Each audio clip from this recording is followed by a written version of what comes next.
नमस्कार, मैं राहुल, रिपब्लिक दस्तक में आपका स्वागत है। दिल्ली दिल्ली को राजनीति को लेकर हमेशा देश में चर्चाएं गर्म रहती हैं। दिल्ली के मुखिया अरविंद केजरीवाल, जब उनकी एंट्री हुई तो उन्होंने कहा कि देश की जो वीवीआईपी कल्चर है पॉलिटिक्स को, उसको खत्म करने के लिए मैं आया हूं। लेकिन आज उसी वीवीआईपी कल्चर में लिप्त हो चुके हैं दिल्ली के मुखिया। तो जानते हैं ऐसी क्या बदलाव हुए, राजनीति बदलने वाले लोग खुद कैसे बदल गए। दिल्ली की राजनीति, केजरीवाल सत्ता शासन में ऐसे लीन हुए, उन्होंने कहा था कि कुर्सी में ही कुछ नशा है कि लोग बदल जाते हैं। वो कुर्सी का नशा उन पे भी चढ़ा क्या? देखिए ये चढ़ा नहीं चढ़ा ये बात तो अन्ना हजारे जी ने पहले कह दी थी जब वो सत्ता में और पॉलिटिकल पार्टी बनाई थी उन्होंने इंडिया अगेंस्ट करप्शन के बाद में। तो तभी उन्होंने बोल दिया था कि ये राजनीति इतनी गंदी चीज़ है कि ये दलदल है राजनीति और इसके अंदर जो जाएगा गंदा ही हो जाएगा। तो उनको पहले जिस तरह से इन्होंने बिगर उनको साथ में लिया अन्ना हजारे जी को, उन्होंने अपनी पार्टी बनाई ये अरविंद जी ने। और उसके बाद में उन्होंने जो बातें कही थी शुरू के अंदर, मैं ये नहीं करूँगा वो नहीं करूँगा, वो जनता को शायद लुभावने वादे थे या फिर एक एल्यूरमेंट था कि लोगों को फंसाया जा रहा था जाल के अंदर। ये एक ड्रीम दिखाया जा रहा था कि मैं एक सत्य और एक ऐसा एक राज्य लाऊंगा जो कि जनता के लिए बहुत ही अच्छा होगा, सुशासन होगा। लेकिन बाद में वो तमाम चीज़ें वो लिप्त होते चले गए दलदल के अंदर और आज उल्टा हो गया उसके अंदर। जो चीज़ें तमाम बातें कर रहे थे कि मैं कमरे के अंदर रहूँगा, वो आज बंगले में रह रहे हैं और शीश महल भी बना लिया है उन्होंने। उनके जो मेन लीडर थे वो जेल के अंदर पड़े हैं। उन्होंने कहा था कि मैं मुख्यमंत्री के लिए, जब उनको बंगले दिए जा रहे थे, पहली बार बने थे, तो उन्होंने कहा कि इतना बड़ा बंगला क्या होगा, मुझे तो एक छोटा कमरा चाहिए। उस बंगले को उसे लेने से मना करके कमरे की बात की थी उन्होंने। हाँ, तो वो उस समय की थी क्योंकि वो तमाम चीज़ें झूठी साबित हुई। जो भी उन्होंने बोली थी, आज जनता का विश्वास, ये पूरे भारत के लोग ये सब समझते हैं इस बात को कि वो क्या बोलते हैं और क्या करते हैं। ज़्यादातर नेता लोग, राजनीति के अंदर यही प्रॉब्लम है लोगों का कि वो बोलते कुछ और है, करते कुछ और है। तो जो राजनेताओं का जो कथनी और करनी के अंदर जो फ़र्क है, बेसिकली तो एक अच्छा समझदार आदमी उसी को कहते हैं जिसके विचार और जिसकी ज़ुबान और उसका कर्म, ये तीनों चीज़ों में समानता हो। लेकिन ये तीनों चीज़ों में समानता तो मोदी जी के भी नहीं है। वो भी तमाम बातें करते रहते हैं, उनको भी लोग गप्पू बोलते हैं और तमाम बातें करते हैं कि वो कभी कुछ कहते हैं, कभी कुछ कहते हैं, कुछ बोलते कुछ और है, करते कुछ और हैं। तो ये तमाम चीज़ें राजनेताओं के साथ सभी हम दिल्ली की ये जब बात खाली करते हैं मैं ना, दिल्ली की भी बात कर रहा हूँ। आप तमाम मैं एक बात बता रहा कंपैरेटिव हूँ, उनकी पार्टी का नाम ही आप लोगों ने भी देखा होगा, नाम ही शुरू होती है आम आदमी से, आम आदमी पार्टी। उस आम आदमी का जो शहंशाह मैं कहूँगा, क्योंकि अब तो मुख्यमंत्री भी कहने लायक नहीं है, शहंशाह हो गए हैं। क्यों शहंशाह हो गए? क्योंकि शायद शहंशाहों के ही कमरे में मखमली गद्दे लगते थे और लाख लाख रुपए के, शायद करोड़ों के पर्दे लगते होंगे। आज भी 8 लाख के पर्दे लग रहे हैं, 12 लाख रुपए के शौचालय और तमाम चीज़ें। साथ ही साथ अगल बगल जितने कॉलोनियाँ थी वहाँ पर गवर्नमेंट की अधिकारियों को, उनको भी हटा दिया गया है, उनको भी बड़ा पार्क का एरिया कवर किया जा रहा है। तो अचानक से आम आदमी सुल्तान बन जाता है दिल्ली का। पहले कह के आता है कि मैं तो आम आदमी हूँ जी, आम आदमी की सुनूंगा, लेकिन देखते ही देखते दिल्ली का सल्तनत का सुल्तान बन जाता है खुद से। आखिर राजनीति में इतना बड़ा बदलाव, जनता के साथ धोखा क्यों? देखिए, जहाँ तक आप आम आदमी की बात करते हो, तो आम आदमी ये जो भी हमारा सिस्टम है, करप्ट सिस्टम है, वो कहाँ किस चीज़ को मैनिफेस्ट करता है? वो बेसिकली मैनिफेस्ट करता है हमारी सोसाइटी को। हमारी सोसाइटी में लोग ही ऐसे हैं, आज की डेट पे जाओगे ज़्यादातर भ्रष्टाचार, ज़ीरो से लेके ऊपर तक भ्रष्टाचार ही भ्रष्टाचार नज़र आएगा। आप किसी भी काम से जाएँगे, तो हर आदमी घपला करने की कोशिश करेगा। आप कहीं पे जाएँगे, किसी को अगर वो ₹20 माँगेगा, ₹5 की जगह ₹20 माँगेगा, ₹20 की जगह ₹25 दे दोगे, ₹25 लेके बैठ जाएगा वो। तो मतलब उनमें ईमानदारी रही नहीं लोगों के अंदर। और दूसरी बात, अगर ये मैं आज की बात नहीं कर रहा, अगर आप देखोगे कुछ साल पहले एक आज का एमएलए रामोतार, एक फ़िल्म आई थी राजेश खन्ना की, उसके अंदर ये तमाम चीज़ें थी। एक नेता थे वो और उनके ऊपर पत्थर मार रहे थे लोग, अंडे मार रहे थे, टमाटर मार रहे थे। तो वो कह रहे थे ठीक है, मेरे पे जितना मर्ज़ी मार लीजिए, मुझे ये बताइए कि मैं आया कहाँ से हूँ। तो उन्होंने इसी बात के ऊपर इतने साल पहले बोल दिया था। हम तो आपकी बात कर रहे हैं और हम 2011 की बात कर रहे हैं कि चलो, जब इंडिया अगेंस्ट करप्शन मूवमेंट था, हम ईमानदारी की बात करते थे, ईमानदार नेता लाएँगे, ईमानदार सब कुछ सिस्टम बनाएँगे, अच्छा करेंगे। लेकिन ये आज का एमएलए रामोतार, बहुत पुरानी फ़िल्म है, काफ़ी पुरानी फ़िल्म है राजेश खन्ना की, आप देख सकते हो। उसमें यही स्टेटमेंट आज भी रेलेवेंट है, वो जो बात बोल रहे थे। कहते मैं आया कहाँ से हूँ? मैं कैसा भी हूँ, मुझे गुंडा, मवाली, आप झूठा, मक्कार कुछ भी कह रहे हो, मैं आया तो आम जनता से ही हूँ, आप ही से आया हूँ। आप मतलब कहीं न कहीं गड़बड़ जनता के अंदर ही है। जनता के अंदर जैसे लोग होंगे वो तो कह ही रहे थे केजरीवाल जी, तो मैं तो आम आदमी हूँ। आम आदमी कह रहे थे मतलब मैं आम आदमी की तरह ही हूँ, जो भी समझो। आम आदमी क्या ईमानदार है? वो यही कह रहे हैं। उनका मतलब यही है कि जैसे आम आदमी करती है, आम आदमी लोग करते हैं, वैसे ही मैं भी हूँ। जैसा भी लालच में भी फँस जाता हूँ, लोभ भी कर लेता हूँ, तमाम चीज़ें वो वही चीज़ दर्शा रहे हैं जो कि हमारी सोसाइटी में होता है। वो मतलब ईमानदार ईमानदार नेता की बात। कुछ भी करे, सुनिएगा, नेता कुछ भी करे, सब माफ है, लास्ट में सुनिएगा, जनता पे ही दोष कर देते हैं, दोषारोपण कर देते हैं। चलो बेहतर है, दिल्ली में बात करते हैं बड़ी बड़ी। हाँ। चीज है, मैं ये नहीं कह रहा कि जनता माफ कर देती। देखिए जनता चाहे कितनी भी कैसी भी हो, चाहे अच्छी हो चाहे बुरी हो, लेकिन हम एक एक ड्रीम रखते हैं, एक एक संभावना रखते हैं, एक ऐसा सपना रखते हैं कि शायद हमारा देश अच्छा भी बन सकता है, हमारे देश में अच्छी सोसाइटी बन सकती है। हम वेलफेयर सोसाइटी की बात तो करते ही है ना तमाम। चलिए हम दिल्ली की बात करते हैं। दिल्ली दिल्ली हाँ, सुनिए बात करते हैं। वेलफेयर सोसाइटी पे ही तो बेस्ड था। दिल्ली देश की राजधानी, तमाम बड़े बड़े पावर यहाँ रहते हैं। दिल्ली के मुखिया ने भी कहा हम तो जी पेरिस बना दिया है दिल्ली को हम लोगों ने इतने दिनों में। पेरिस की कलई कल खुल गई, बारिश हुआ रात में 2 घंटे मात्र। दिल्ली के अधिकांश जगह कम से कम घुटने भर ऊपर पानी में डूब गए। तो ये पेरिस है। पेरिस में आज तक दिल्ली आज़ादी के बाद से 75 वर्षों में एक ड्रेनेज का सिस्टम नहीं दे पाया, और कहते हैं कि पेरिस है। एक बेहतर हेल्थ का सिस्टम नहीं दे पाया। आज भी हॉस्पिटल के बाहर जाइए तो ब्लैकमेल दवाइयों को लेकर तमाम मरीज खड़े हैं, उनको सुविधाएं नहीं है। एजुकेशन के मामले में बेहतर नहीं दे पाए, बच्चे ड्रॉप आउट कर रहे हैं। और हम कहते हैं पेरिस है, तो ऐसी भी पेरिस बनाने की क्या जल्दी थी। घुटने भर 1 घंटे की बारिश नहीं हुई, सारी कलई खुल जाती है दिल्ली की। देखिए पत्रकार महोदय, आपने अभी 2 मिनट पहले ही ये बात अपनी बात के अंदर खुद ही बोल दिया आपने कि ये अभी नहीं हो रहा है, ये 70 साल से चल रहा है ये सब कहानी। कांग्रेस का भी शासन था, कांग्रेस के शासन में, बीजेपी के शासन में, कोई भी जनता पार्टी बीजेपी या जो भी कह लो इसको, सत्ता बदलने आए थे साहब। हाँ ये सत्ता बदलने आए थे। बाकी तो नहीं कहते, बाकी कहते थे कि जैसे राजनीति हम राजनीति करने आए, हमें मुखिया चुन लो।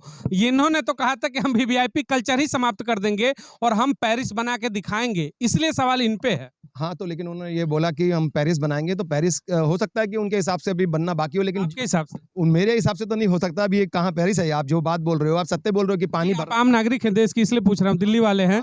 पेरिस बन गया तो पानी भर रहा है, उन्होंने कहा था कि मैं यमुना आप घर घर तक पहुंचा दूंगा, तो पानी भर गया तो लोगों के घर तक पहुंच तो गया यमुना। अच्छे, मतलब वो देखिए ये भी क्लियरिफिकेशन हो गया। बारिश का जो पानी होता है वो ड्रेनेज की प्रॉब्लम से नहीं है। केजरीवाल जी का वादा था कि हम यमुना को घर घर शुद्ध पहुंचा देंगे, पीने लायक, डुबकी लगाने लायक। तो दरवाजे पर ला दिए हैं, डुबकी लगाइएगा, यही मामला है ना? तो यही तो आप कह रहे हैं कि वो उन्होंने वादा किया था, उन्होंने वादा पूरा कर दिया कि देखिए ड्रेन सिस्टम की जहाँ तक बात है, not I mean apart from joking, ये हकीकत है कि जो आपने बात बोली है कि बहुत बुरी हालत है। ड्रेनेज सिस्टम सबकी खिल्लियां उड़ा के रख देता है। तमाम वादे करते हैं पॉलिटिकल लीडर्स, तमाम बातें करते हैं, बड़ी बड़ी आइडियलिज्म की बातें करते हैं, लेकिन अगर ये सपने दिखाने की बात करते हैं, सुशासन की बात करें, लेकिन जब उनका सुशासन कुशासन 21वीं सदी का भारत है। हाँ 21वीं सदी का भारत जो ये दिखाते हैं, जैसे ड्रेनेज नहीं दे पाता है देश की राजधानी। एग्जैक्टली, ये बहुत बड़ी बात है और बहुत ही राष्ट्रपति, प्रधानमंत्री, सेनाओं के अध्यक्ष, विदेशों के डिप्लोमेसी सब बैठते हैं यहाँ, एक ड्रेनेज नहीं दे ड्रेनेज सिस्टम नहीं दे पाते हैं। जहां तक अगर आप ब्रिटिश टाइम को देखोगे कि आप ब्रिटिश टाइम में ड्रेनेज सिस्टम मच बेटर था, आज से मच बेटर था। जितनी पॉपुलेशन थी उसके हिसाब से वो बहुत बड़ा था, अभी तक वर्किंग है इतने साल के अंदर। वो ये सोचिए कि इतने साल तक अभी भी, लेकिन अब आज का बनाया हुआ अगले 10 दिन में नहीं चलता है और उसी समय भर जाता है, जैसे बारिश आती है सब भर जाता है। बड़ा बढ़िया बात कह दिया कि ब्रिटिश समय का बनाया हुआ ड्रेनेज सिस्टम अभी भी वर्किंग है। सवाल कभी कभी मन में ये आ जाता है, हम तब गुलाम थे कि अब गुलाम हैं। गुलामी में हमने डेवलपमेंट किया और आज़ादी में घुटने भर पानी में डूब जाते हैं 2 घंटे की बारिश में, और कहते हैं जी देश की राजधानी है, 21वीं सदी है, सारा पावर बैठता है दिल्ली में। तो सारा पावर मिलकर एक ड्रेनेज नहीं देता है, तो क्या दिल्ली सिर्फ लुटियंस जोन है जहां पर व्यवस्थाएं बेहतर हैं? कि दिल्ली के वो आम गरीब लोगों की जो बस्तियां हैं वो भी दिल्ली है, वो भी नागरिक हैं, कि सिर्फ रॉबर्ट लुटियंस की जो बनाई हुई लुटियंस जोन है वही दिल्ली है क्या? देखिए जहाँ तक पानी भरने के पीछे ड्रेनेज के पीछे प्रॉब्लम है ना, वो ड्रेनेज के पीछे आप ये देखेंगे कि जितने भी बड़ी-बड़ी पोस्ट के ऊपर ये लोग होते हैं ना, जैसे एनडीएमसी है, एनडीएमसी के अंदर काउंसिल के हेड जरूर मुख्यमंत्री को बना रखा है कि चलो मुख्यमंत्री जो इधर से जो क्या बोलते हैं गोल मार्केट से जीतेंगे, मुख्यमंत्री भी होंगे। शीला दीक्षित जी के समय ही ये प्रोविजन बना था उनको कुछ नेताओं को साइड लाइन करने के लिए, लेकिन आज उसी जगह पे ये चीफ मिनिस्टर हैं, तो ये एनडीएमसी के काउंसिल के हेड भी हैं। लेकिन अगर आप देखें एमसीडी का हेड है जो कमिश्नर होता है, या ट्रांसपोर्ट का जो कमिश्नर है जो गाड़ियां उठवा रहे हैं लोगों की, जनता की, ये तमाम जो हैं अभी भी they are answerable to the home ministry. अब वो डायरेक्टली होम मिनिस्ट्री के अंडर आते हैं, उपराज्यपाल को आंसरेबल है, ना कि वो चीफ मिनिस्टर को। चीफ मिनिस्टर डीडीए तो आता ही नहीं चीफ मिनिस्टर के अंडर, ठीक है, डीडीए नहीं आता। और एमसीडी के भी जो कमिश्नर है वो डायरेक्ट उनको एलजी को रिपोर्ट करते हैं, उसकी तो बात ही नहीं सुनते हैं। जब उसकी बात नहीं सुनेंगे तो वो पानी कहाँ से ठंडा करेगा, कहाँ से कम करेगा, ज्यादा करेगा, उनको पावर तो देनी चाहिए ना। देखिए मैं उनका पक्ष नहीं ले रहा हूँ, I am not from any political party. मैं बीजेपी का नहीं हूँ, कांग्रेस का नहीं हूँ, आम आदमी पार्टी का नहीं हूँ। मैंने अब सुनिएगा, इसी पे एक सवाल हो गया। आपने कहा अपनी कि तमाम चीज़ें जिन्हें की रिस्पॉन्सिबिलिटी है ऊपर गृह मंत्रालय को रिपोर्ट करने की पावर नहीं है। पावर नहीं है तो डेवलपमेंट नहीं हो पा रहा है। एक सवाल मेरा है, ठीक है आपके पास पावर नहीं होगी, दिल्ली को भाई अपने अलग अधिकार दिए गए हैं, मुख्यमंत्री हैं, हर पावर नहीं है। तो जैसे पहले आप दिल्ली में सरकार आने से पहले जब आम आदमी थे, आप बिजली के खंभों पर चढ़ जाते थे, गलियों में जाते थे, नालों में घुसते थे। क्या जब से सत्ता शासन मिली आपने एक बार भी सड़कों पर उतर के, इस जंतर मंतर पर उतर के प्रोटेस्ट किया क्या कि मैं चाहता हूं कि ड्रेनेज बेहतर हो, मैं चाहता हूं कि हॉस्पिटल बेहतर हो, मेरे पास ये पावर नहीं होता कि मैं बेहतर नहीं कर पाता हूं? कितनी बार आप लोगों ने इन चीजों को डेवलपमेंट करने के लिए उन दरवाजे पर गए और पब्लिक के बीच में आए कि मैं जी रास्ते के निर्माण के लिए लड़ा, हमें पावर नहीं दिया गया, मैं नाले के लिए लड़ा, हमें पावर नहीं दिया गया। आप नहीं लड़ते हैं। दिक्कत यही होती है कि सत्ता शासन की मलाई आने से पहले तो आप लोग लड़ते हैं, लेकिन बाद में नहीं लड़ते। देखिए, सत्ता की लोलुपता की जहाँ तक बात आती है, सत्ता का जो एक खिंचाव है या उसमें डूब जाते हैं लोग उसके अंदर, वो तो सत्य है सभी नेताओं के लिए, सभी देश के अंदर जब कहीं पे भी चले जाए। अभी अभी बजरंग पूनिया जी जो कि रेसलर, उन्होंने प्रोटेस्ट किया था यहाँ पे। उन्होंने कल ही एक ट्विटर के ऊपर एक पोस्ट किया है, उसके अंदर उनके गाँव के अंदर पानी भरा हुआ है। उनका गाँव जबकि हरियाणा के अंदर बीजेपी की सरकार है। तो कहने का मतलब है कि ये पूरी व्यवस्था व्यवस्था का जो पूरा जो ढांचा चरमरा जा रहा है, लोगों की, जनता की जरूरत की चीज़ों की तरफ ये नेता लोग ध्यान नहीं देते। इलेक्शन से पहले बड़ी-बड़ी बातें करते हैं, ड्रीम दिखाते हैं, सपने दिखाते हैं, हर सब्ज-बाग दिखा के उनको वोट ले लेते हैं, जनता को धोखा देते हैं, चाहे वो केजरीवाल जी हो, चाहे वो बीजेपी के नेता हो। तमाम लोग ऐसी ही बातें करते हैं, लच्छेदार भाषा बात करते हैं, इलेक्शन आते हैं, बड़ी-बड़ी योजनाएं चलाते हैं, चाहे मोदी जी हो, चाहे राहुल गांधी, तमाम बातें करेंगे जनता को फंसाने के लिए। और उसके बाद में जैसे इलेक्शन खत्म हो जाएंगे, इनके पास सीटें मिल जाएंगी, सब मजे लेने लग जाएंगे, फिर शीश महल बनना शुरू हो जाएगा, फिर विदेशी यात्राएं शुरू हो जाएंगी, अमेरिका का टूर शुरू हो जाएगा, बड़े-बड़े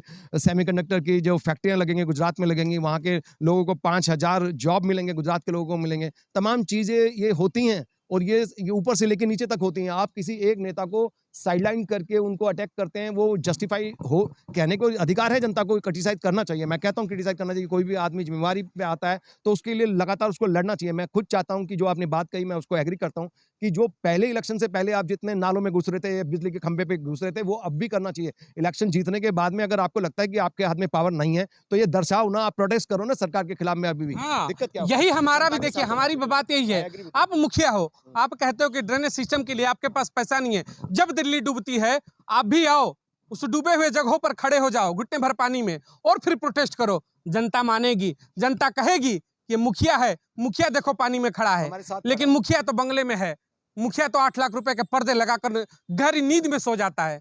तो दिल्ली सल्तनत के जो सुल्तान हैं, सुल्तान अगर चाहती कि जनता को सुविधाएं मिले, तो सुल्तान को फिर से आना पड़ेगा सड़कों पर। यमुना की बात हुई कि यमुना का पानी को पीने के लायक बना देंगे। ये वादा शुरू से ही चल रहा है। जब पहली बार शपथ ली थी कि हम संविधान की शपथ लेते हैं मुख्यमंत्री दिल्ली, तब से कहा गया कि यमुना को पीने लायक बना देंगे। नहाओगे क्या यमुना में, पानी पियोगे क्या आप? पानी पानी अगर नहीं पिलाया जनता को, उन्होंने वादा किया था कुछ पिला देंगे, पानी नहीं पिलाया, शराब तो पिला दी, दारू के ठेके तो खुलवा दिए 800 के करीब, इतने सारे ठेके खुलवा दिए, एक के साथ एक फ्री दी आपको, फिर भी आपको नहीं चाहिए। आपको बोला था पिलाएंगे, ये थोड़ी कहा था यमुना का पानी पिलाएंगे। यमुना का पानी तो गंदा पड़ा ना भैया। पिलाने को कहा था, दारू ही सही पिलाया तो, लेकिन महोदय दारू में थोड़ा पानी भी चाहिए। यमुना साफ कर दो, शायद मिलाने के लिए भी बेहतर हो जाए।